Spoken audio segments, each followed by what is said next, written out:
नमस्कार दोस्तों, मैं शिवम गहलोत स्वागत करता हूँ आपका हमारे नए वीडियो में। आज है 2 सितंबर 2024। तो आज से रिलेटेड जितने भी करंट अफेयर के क्वेश्चन होंगे वो सारे हम इस वीडियो में कवर करेंगे। आप जिस भी कॉम्पिटिशन एग्ज़ाम की तैयारी कर रहे हैं अपने बढ़िया नोट्स बनाते चलिए और सवालों को करते चलिए। आखिरी में मैं आपसे सवाल पूछूंगा जिसका आंसर आप मुझे कमेंट बॉक्स में करेंगे। तो बहुत ही बढ़िया क्लास होने वाली है। चलिए शुरू करते हैं। आज का पहला क्वेश्चन है दोस्तों, हाल ही में केंद्र सरकार ने किस केंद्र शासित प्रदेश में 5 नए जिले बनाने की घोषणा की है? ठीक है, ऑप्शन देख लेते हैं। ए दिल्ली, बी पौंडीचेरी, एक्चुअली वो पुदुचेरी है, पौंडीचेरी नाम बदल चुका है उसका, सी लद्दाख एंड डी लक्षद्वीप। तो दोस्तों इसका सही आंसर है हमारा सी नंबर पे लद्दाख। लद्दाख में अभी केंद्र सरकार ने 5 नए जिले बनाने की घोषणा की है। ठीक है, अब बाकी ऑप्शन पे भी हम नज़र डाल लेते हैं। अब ये 5 जिले कौन कौन से होंगे? जांस्कर, द्रास, शाम, नुब्रा और चांगथांग। ये 5 जिले केंद्र सरकार ने बनाने की घोषणा दोस्तों अभी की है। ठीक है, पहला ऑप्शन दिल्ली है। दिल्ली के बारे में हम कुछ जान लेते हैं। दिल्ली को 69वें संविधान संशोधन के द्वारा एनसीआर का दर्जा दिया गया है। ये दिल्ली राज्य के बारे में खास है। ठीक, अब जो हमारा सेकंड ऑप्शन है पांडिचेरी, एक्चुअली उसका नाम है दोस्तों पुदुचेरी। तो पुदुचेरी जो है वो 4 जिलों को मिला के केंद्र शासित प्रदेश बनता है और ये 4 जिले दोस्तों 3 अलग अलग राज्यों में स्थित है। जैसे पुदुचेरी और कराईकल ये तमिलनाडु में है, यनाम जो है वो आंध्र प्रदेश में है और जो माहे जिला है वो केरल में स्थित है। इन चारों जिलों को बना के एक केंद्र शासित प्रदेश बना है जो कि कौन है? पुदुचेरी। सी लद्दाख तो अपन अभी देखेंगे लद्दाख के बारे में। और जो लक्षद्वीप है ये अरब सागर में स्थित द्वीप है और 36 द्वीपों का समूह है दोस्तों। ठीक है, ये दोस्तों मैप में आपके सामने दिख रहे हैं लद्दाख और जम्मू कश्मीर। पहले ये जम्मू कश्मीर एक राज्य था, लेकिन बाद में अक्टूबर 2019 में इन दोनों को अलग करके जम्मू कश्मीर और लद्दाख 2 केंद्र शासित प्रदेश बना दिए गए हैं। ठीक है, पहले लद्दाख में केवल जो 2 जिले थे, लेह और लद्दाख, लेकिन अभी उसमें 5 और नए जिले शामिल कर लिए गए हैं। चलिए बढ़ते अगले क्वेश्चन की तरफ। हाल ही में सलीम अहमद अल हस का निधन हो गया। वह किस देश के दोस्तों पूर्व प्रधानमंत्री थे? ऑप्शन देख लेते हैं। ऑप्शन है तुर्की, बी इंडोनेशिया, सी लेबनान या डी सिंगापुर। दोस्तों इसका सही आंसर है वो है सी नंबर पे लेबनान। लेबनान के पूर्व प्रधानमंत्री सलीम अहमद अल हस का भी हाल ही में निधन हो चुका है। तो इनके बारे में हम जान लेते हैं। लेबनान के इतिहास में इन्हें प्रमुख अर्थशास्त्री के रूप में जाना जाता था। ठीक है, और इन्होंने राष्ट्रीय हितों को सर्वोपरि रखा था।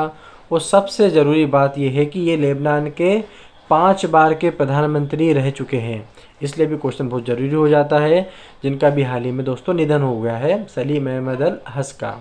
कहाँ के प्रधानमंत्री थे? लेबनान के प्रधानमंत्री थे। बढ़ते हैं हमारे अगले क्वेश्चन की ओर। वीडियो अच्छा लग रहा हो दोस्तों तो इसको लाइक करें और चैनल को सब्सक्राइब ज़रूर करें, जिससे कि हमारे वीडियो सबसे पहले आप तक पहुँचे। बढ़ते हैं अगले क्वेश्चन की ओर। सौम्या स्वामीनाथन ने किसकी आत्मकथा the scientist entrepreneur empowering millions of women का विमोचन किया है? ठीक है, ऑप्शन पर नज़र डालें। ऑप्शन है M K. Singari, option B Shrinath Jha, option number C Kalpana Shankar या डी के स्वामीनाथन। तो दोस्तों इसका सही आंसर जो है वो हो जाएगा option number C Kalpana Shankar. इनकी आत्मकथा का विमोचन अभी हाल ही में सौम्या स्वामीनाथन जी ने किया है। ठीक, अब सौम्या स्वामीनाथन कौन है? ये WHO की पूर्व मुख्य वैज्ञानिक रह चुके हैं और वर्तमान में जो इसके चीफ हैं वो है टेड्रोस अधानोम घेब्रेयेसस। ठीक, विश्व स्वास्थ्य संगठन, इसकी स्थापना 7 अप्रैल सन 1948 को की गई थी। और इसका मुख्यालय कहाँ पर है? तो इसका मुख्यालय है जेनेवा, स्विट्ज़रलैंड में इसका मुख्यालय स्थित है। इसी दिन 7 अप्रैल को ही विश्व स्वास्थ्य दिवस भी दोस्तों मनाया जाता है, क्योंकि वर्ल्ड हेल्थ ऑर्गेनाइजेशन की इस दिन स्थापना की गई थी। चलिए बढ़ते हैं अगले सवाल की ओर। हमारे अगले सवाल की ओर। हाल ही में किस मंत्रालय ने महिलाओं की सुरक्षा के लिए शी बॉक्स पोर्टल को लॉन्च किया है? ऑप्शन देख लेते हैं। ऑप्शन ए खेल मंत्रालय, ऑप्शन बी कृषि एवं किसान कल्याण मंत्रालय, सी रक्षा मंत्रालय या डी महिला एवं बाल विकास मंत्रालय। दोस्तों इसका जो सही ऑप्शन है वो हो जाएगा महिला एवं बाल विकास मंत्रालय।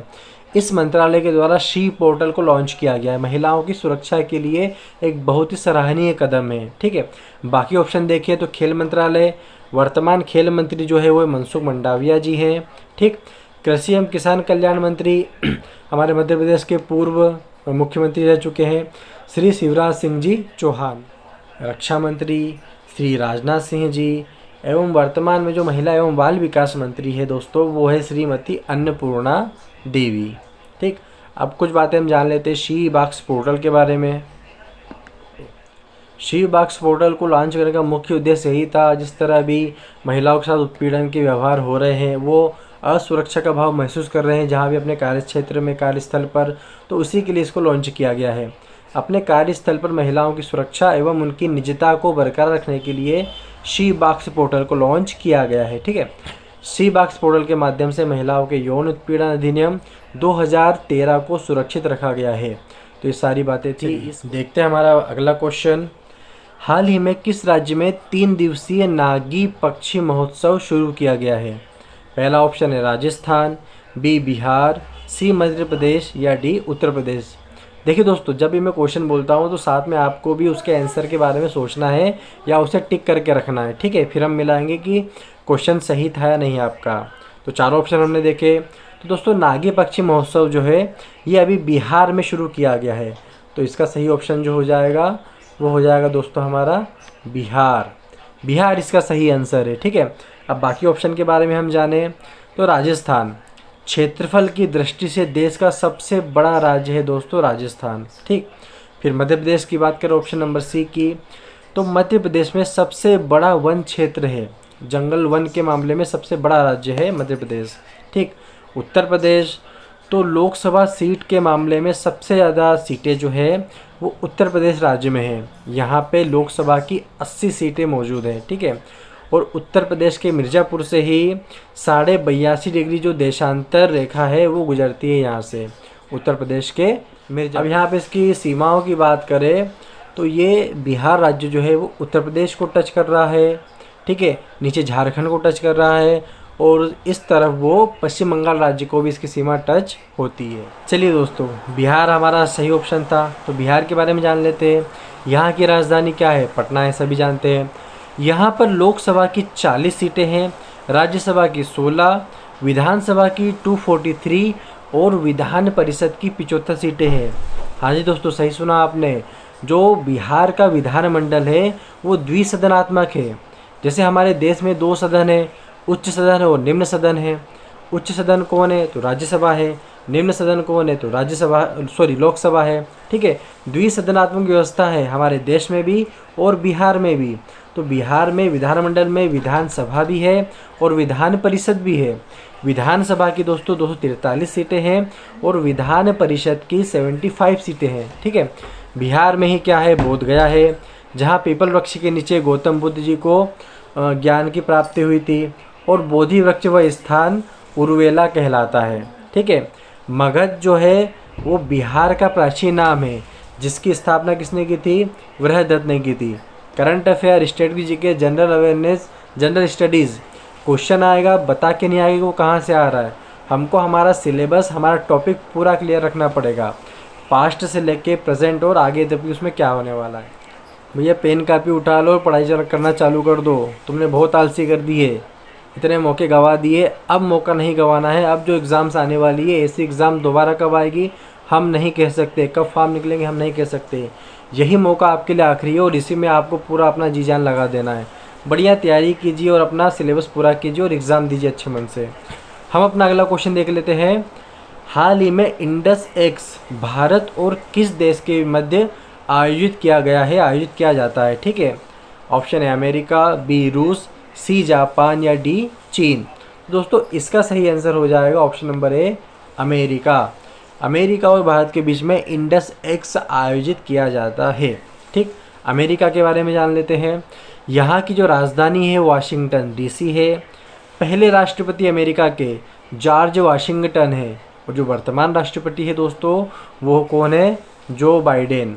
ठीक, यहाँ का जो शासन व्यवस्था होती है, राजनीतिक व्यवस्था, उसमें प्रधानमंत्री का पद नहीं होता दोस्तों। यहाँ का जो सर्वोच्च सुप्रीम होता है वो राष्ट्रपति ही होता है, तीनों सेनाओं का प्रमुख। और देश का प्रमुख भी कौन होता है दोस्तों? राष्ट्रपति। कार्यात्मक रूप से भी और पद के रूप में भी राष्ट्रपति ही होता है यहाँ का। ठीक है, कुछ मेरे दोस्त तैयारी करते हैं, उनका जो सिलेबस होता है वो उसको पूरा करने में लगे रहते हैं। 4 टॉपिक आते हैं आपके सिलेबस में, मैथ, रीजनिंग, जीके और साइंस। अब कुछ क्या करते हैं, पूरा मैथ्स पढ़ लेंगे, पूरा रीजनिंग पढ़ लेंगे, आखिरी में जीएस पढ़ते रहेंगे, पर जो तुमने शुरू में पढ़ा है वो तो तुम भूल जा रहे हो। करना ये है कि हर दिन सारे टॉपिक से अपने को कवर करना है, डेली करते चलना है, क्योंकि एग्ज़ाम में जो क्वेश्चन आते हैं मिसलेनियस आते हैं, सेक्शन वाइज नहीं आते। आपको विविध तरह के क्वेश्चन ऊपर नीचे देखने को मिलेंगे, तो आपकी तैयारी भी दोस्तों उसी तरीके की होनी चाहिए। किसी भी तरह का डाउट हो आप हमसे संपर्क कर सकते हैं, व्हाट्सएप ग्रुप भी है हमारा, वहाँ भी आप हमें डाउट भेज सकते हैं। ठीक है, बढ़ते हैं हमारे अगले क्वेश्चन की ओर। हाल ही में किस मंत्रालय के द्वारा रीसेट प्रोग्राम शुरू किया गया है? ऑप्शन पे नज़र डालें। ऑप्शन ए रक्षा मंत्रालय, बी कृषि मंत्रालय, सी गृह मंत्रालय, या ऑप्शन नंबर डी युवा एवं खेल मंत्रालय। तो दोस्तों इसका जो सही आंसर हो जाएगा वो है युवा एवं खेल मंत्रालय। ठीक है, इन्होंने अभी रीसेट प्रोग्राम शुरू किया है। अब ये रीसेट प्रोग्राम क्या है? तो जो हमारे खिलाड़ी रिटायर्ड हो चुके हैं उनके कैरियर, उनके मार्गदर्शन एवं उनकी जीविका के लिए, आप जो भी कह लें उसको, उनको आगे बढ़ाने के लिए ही रीसेट प्रोग्राम शुरू किया है, ताकि वो खेल से दूर ना रहे, खेल से जुड़े रहे और आने वाले खिलाड़ियों का भी सही तरीके से मार्गदर्शन करे। ठीक है, अब बात हो रही है खेल की, तो अभी हाल ही में 29 अगस्त को राष्ट्रीय खेल दिवस मनाया गया। किसकी जयंती पे मनाया गया? तो मेजर ध्यानचंद की जयंती पे मनाया गया। उनका योगदान, तो वो हॉकी के जादूगर कहे जाते हैं। 1928, 1932 और 1936 में उन्होंने ओलंपिक्स में भारत को हॉकी में गोल्ड मेडल दिलवाया था। ठीक है, अब अभी बात कर लेते हैं, तो अभी भी पैरालंपिक खेल चल रहे हैं। अभी परसों की बात है, अवनी लेखरा ने 10 मीटर एयर राइफल में गोल्ड मेडल दिलाया है। भारत का पहला गोल्ड मेडल हमारी अवनी लेखरा लेके आई है। ठीक है, किस खेल में? 10 मीटर एयर राइफल के खेल में। रीसेट प्रोग्राम, रीसेट का मतलब सेवानिवृत्त खिलाड़ी सशक्तिकरण प्रशिक्षण। इसका मतलब यह है कि इसका उद्देश्य जो खिलाड़ी सेवानिवृत्त हो चुके हैं उनको कौशल प्रदान करना, ताकि उनके रोजगार के अवसर बने एवं वे नए प्रतिभावान खिलाड़ियों के साथ जुड़ सके। कहने का मतलब ये वो खेल से दूर न रहे, अपना भी करियर, मतलब वो आगे सेवानिवृत्ति के बाद भी खेल से जुड़े रहे, खेल में करियर बनाए, और जो नए खिलाड़ी है उन्हें अपने अनुभव प्रदान करे। तो ये प्रोग्राम था रीसेट। किसने चालू किया? खेल एवं युवा मामलों के मंत्रालय के द्वारा। चलिए बढ़ते हैं हमारे अगले क्वेश्चन की तरफ। हाल ही में देश में किस परमाणु पनडुब्बी को नौसेना में शामिल किया गया है? ठीक है, ऑप्शन पे नज़र डालें। INS Arihant, INS Arighat, INS अभिनव, या डी इनमें से कोई नहीं। तो दोस्तों अभी भारतीय नौसेना ने INS अरिघाट को, ध्यान रखना, INS अरिघाट को परमाणु पनडुब्बी के तौर पर सेना में शामिल किया है। ठीक है, अभी INS अरिघाट क्या है? तो एक तरीके की बैलिस्टिक मिसाइल जलवाहक यंत्र है, या पोते पनडुब्बी है ये, जो मिसाइल को कैरी भी करेगी, मिसाइल को साथ में ले भी जाएगी और उसका प्रक्षेपण भी कर सकती है। ये एक तरीके से हम माने तो INS अरिहंत का अपग्रेड वर्जन है। पहले INS अरिहंत को नौसेना में कमीशन किया गया था, फिर इसके बाद अभी हाल ही में INS अरिघाट को कमीशन किया गया है। ठीक है दोस्तों, जैसा भी हमने देखा, INS अरिघाट परमाणु ऊर्जा से चलने वाली बैलिस्टिक मिसाइल पनडुब्बी है, जो INS अरिहंत का ही अगला क्रम है। ठीक है, यह पनडुब्बी बैलिस्टिक मिसाइलों का परिवहन भी कर सकती है और उन्हें वहां से लॉन्च भी कर सकती है। ठीक, INS अरिहंत 2016 में कमीशन किया गया था। अभी हमने देखा कब कमीशन किया गया था? 2016 में। और अब कौन कमीशन किया गया है? तो INS अरिघाट। ठीक है, दोनों के नाम ठीक से आप याद रखिएगा, पहले INS अरिहंत और अभी वर्तमान में INS अरिघाट। चलो बढ़ते हैं हमारे अगले सवाल की ओर। हाल ही में किस देश के पर्यटन बोर्ड को पाटा गोल्ड अवार्ड से सम्मानित किया गया है? ठीक है, किस देश को सम्मानित किया गया है? तो देख लेते हैं। ए भारत, बी बांग्लादेश, सी श्रीलंका और डी नेपाल। तो देखो दोस्तों इसका जो सही आंसर है वो है हमारा नेपाल को। ठीक, नेपाल को अभी पाटा गोल्ड अवार्ड से सम्मानित किया गया है। ठीक, अब नेपाल में क्या है, तो इसका जो अर्थव्यवस्था है दोस्तों वो पर्यटन पर ही आधारित है। मैक्सिमम इसकी जो इकोनॉमी है वो टूरिज्म पर डिपेंड करती है। इसको टिकाऊ पर्यटन और जीवन शैली जीविका सुधार करने के लिए यह पुरस्कार दिया गया है। अब ये PATA पाटा क्या है, इसका फुल फॉर्म होता है पैसिफिक एशिया ट्रेवल एसोसिएशन। इसके द्वारा नेपाल को ये सम्मान या ये अवार्ड दिया गया है। चलिए देखते हैं हमारा आज का अगला सवाल। हाल ही में किस राज्य ने सुभद्रा योजना को मंजूरी प्रदान की है? ठीक, ऑप्शन है राजस्थान, बी मध्य प्रदेश, सी ओडिशा या डी पंजाब। तो दोस्तों सुभद्रा योजना जो लॉन्च की है वो ओडिशा राज्य ने लॉन्च की है। ऑप्शन नंबर सी इसका सही आंसर है। ठीक, बाकी ऑप्शन पर नज़र डालें तो ऑप्शन है राजस्थान। राजस्थान की राजधानी जयपुर है और राजस्थान देश का क्षेत्रफल के मामले में सबसे बड़ा राज्य है राजस्थान। बी ऑप्शन पे मध्य प्रदेश है, तो इसके बारे में जान लेते हैं। मध्य प्रदेश में सबसे ज़्यादा वन क्षेत्र है पूरे भारत के अंदर। ठीक, और विश्व का पहला white tiger safari Mukundpur Satna जिले में है, जो कि मध्य प्रदेश के अंदर स्थित है। पंजाब की बात करें तो पंजाब की राजधानी चंडीगढ़, ये वास्तुकारिता के लिए प्रसिद्ध है और यहाँ पर फेमस सुखना झील भी स्थित है। ठीक, अब ओडिशा में ये योजना लॉन्च हुई है सुभद्रा योजना।